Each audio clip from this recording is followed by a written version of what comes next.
విదేశీ విద్యార్థులకు అమెరికా వీసాలు బంద్. FJM వీసా స్లాట్స్ తాత్కాలికంగా నిలిపివేస్తూ నిర్ణయం తీసుకున్న అమెరికా మళ్ళీ ఇంటర్వ్యూస్ ఎప్పుడనే దానిపై క్లారిటీ ఇవ్వలేదు. ప్రస్తుతం షెడ్యూల్ అయిన ఇంటర్వ్యూస్ వరకు ఓకే, కానీ కొత్త వీసా అపాయింట్మెంట్స్ షెడ్యూల్ చేయదని ఎంబీసీలకు ఇప్పటికే ఆదేశాలు కూడా జారీ అయిపోయాయి. ప్రస్తుతం అమెరికాలో చదువుతున్న విద్యార్థులకి కష్టాలు తప్పవు. క్లాస్లకు డుమ్మా కొడితే వీసా రద్దయ్యే ప్రమాదం ఉంది. కాలేజ్లకు సమాచారం ఇవ్వకుండా కోర్సుకు దూరమైన స్టూడెంట్ వీసాను కూడా రద్దు చేస్తామని వార్నింగ్ ఇస్తున్నారు. ఓపీటీ విద్యార్థులకు కూడా ఇమిగ్రేషన్ విభాగం నోటీసులు పంపిస్తోంది. సర్వీస్ పోర్టల్ ఎంప్లాయర్ సమాచారం లేకపోతే విదేశీ విద్యార్థుల ఓపీటీ స్టేటస్ టర్మినేట్ అవుతుందంటూ హెచ్చరికలు జారీ అయ్యాయి. స్టేటస్ టర్మినేషన్ తర్వాత విద్యార్థులను స్వదేశాలకు డిపోర్ట్ చేస్తామంటూ ఇమిగ్రేషన్ అధికారులు వార్నింగ్ ఇచ్చారు. ఉద్యోగం పోయినా, కొత్త ఉద్యోగులను చేరినా, పనిచేసే ప్రదేశం మారినా 10 రోజుల్లో సర్వీస్ అప్డేట్ చేయాల్సిందే. లేకపోతే 15 రోజుల డెడ్ లైన్ విధిస్తూ ఇమిగ్రేషన్ నుండి లేఖ అందింది.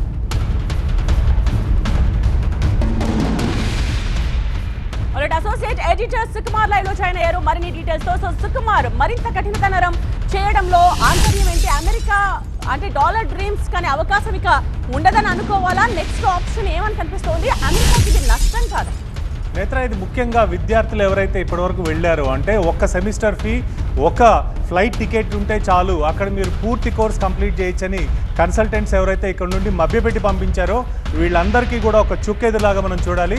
రాబోయే రోజుల్లో ఇలాంటి విద్యార్థులు ఎవరైతే ఉన్నారో, అటు ఫేక్ డాక్యుమెంట్స్ ఉన్న వాళ్ళు కావచ్చు, సోషల్ మీడియాలో యాక్టివ్గా అమెరికాకు సంబంధించిన విషయాల్లో మీమ్స్ కానీ, లేకపోతే మిగిలిన ట్రంప్కు సంబంధించి కానీ ఇలాంటి వాటిల్లో ఎవరైతే కామెంట్స్, మీమ్స్, ఇట్లాంటి లైక్స్ ఇట్లాంటివి పెట్టారో వీళ్ళందరికీ సంబంధించిన టోటల్ సోషల్ ప్రొఫైలింగ్ అంతా కూడా రాబోయే రోజుల్లో విద్యార్థుల నుండి సేకరించే పరిస్థితి కనిపిస్తుంది. అందువల్లనే తాత్కాలికంగా పూర్తిగా, అంటే ఇప్పుడు ఎవరైతే F1 వీసాలకు అప్లై చేయాలనుకుంటున్నారో, అదేవిధంగా M వీసాలు, J వీసాలు, స్టూడెంట్ వీసాలకు అప్లై చేయాలనుకుంటున్నారో వాళ్ళ పోర్టల్ని స్తంభింపజేసి మరిన్ని కఠిన నిర్ణయాలు తీసుకొని ప్రాసెసింగ్ ఇవన్నీ కూడా టఫ్ చేయాలి అనే ఉద్దేశంతో ట్రంప్ ప్రభుత్వం ఉన్నట్టుగా మనకి చాలా క్లియర్గా కనిపిస్తుంది.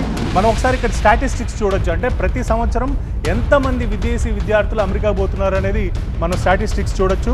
2021లో 9,14,000 మంది, అంటే ఇండియా నుంచి వెళ్ళిన వాళ్ళు మాత్రమే కాకుండా మిగిలిన అన్ని దేశాల నుండి వెళ్ళిన వాళ్ళ సంఖ్య ఇది.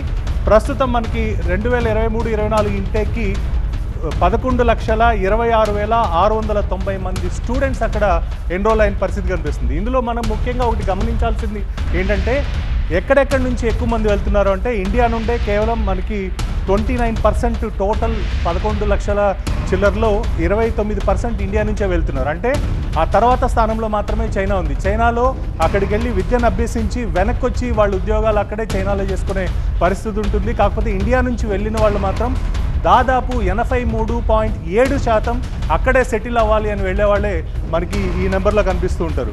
సో దీన్ని బట్టి చూస్తే దాదాపు 54% వరకు ఈ 2 దేశాల నుంచే ఉన్నాయి. ఈ 2 దేశాల నుండి ఉన్న నెంబర్స్ కనుక మనం ఒకసారి చూస్తే ఎక్కువగా 50,000 కంటే ఎక్కువ మంది స్టూడెంట్స్ ఉన్న రాష్ట్రంగా మనకి అటు టెక్సస్ కనిపిస్తుంది, ఇంకోవైపు రెడ్ కలర్లో కనిపిస్తున్న ఇక్కడ మనకి కాలిఫోర్నియా కనిపిస్తుంది, ఇంకొక విధంగా మధ్యలో ఉన్న న్యూయార్క్ కనిపిస్తుంది. సో ఓవరాల్గా ఈ 3 ప్లేసెస్లోనే ఎక్కువగా ఆంధ్ర అండ్ తెలంగాణకు సంబంధించిన విద్యార్థులు కూడా అక్కడికి వెళ్ళి వాళ్ళ మాస్టర్స్ చేస్తున్న పరిస్థితి. ఇవే కాకుండా అనూహ్యంగా మన దగ్గర ఉన్న డేటా కనుక మనం గమనిస్తే అత్యధికంగా భారతదేశంలో స్టూడెంట్ వీసాలు ప్రాసెస్ చేస్తున్న కౌన్సిలేట్గా ముంబై, అదేవిధంగా రిజెక్షన్స్ హైయెస్ట్గా ఉన్నట్టుగా మనకి పంజాబ్ కనిపిస్తుంది. హైదరాబాద్ నుండి మాస్టర్స్కి ఎవరైతే వెళ్తారంటే, ఆల్రెడీ ఇక్కడ గ్రాడ్యుయేషన్ చేసిన వాళ్ళు ఎవరైతే ఉన్నారో వీళ్ళు ఎక్కువ మంది అక్కడ మాస్టర్స్కి వెళ్తున్న పరిస్థితి కనిపిస్తుంది. సో ఇలా ఈ 11 లక్షల మంది ప్రతి ఏటా వెళ్తున్న విద్యార్థులకు అందరికీ కూడా ఇది రాబోయే రోజుల్లో మరింత కఠినతరం చేస్తే కేవలం 2 నుంచి 3 లక్షల మంది మాత్రమే అమెరికాకు వెళ్ళి చదువుకునే పరిస్థితి ఉంటుంది అనేది దీన్ని బట్టి చూస్తే చాలా క్లియర్గా అర్థమవుతుంది. రైట్ సుకుమార్.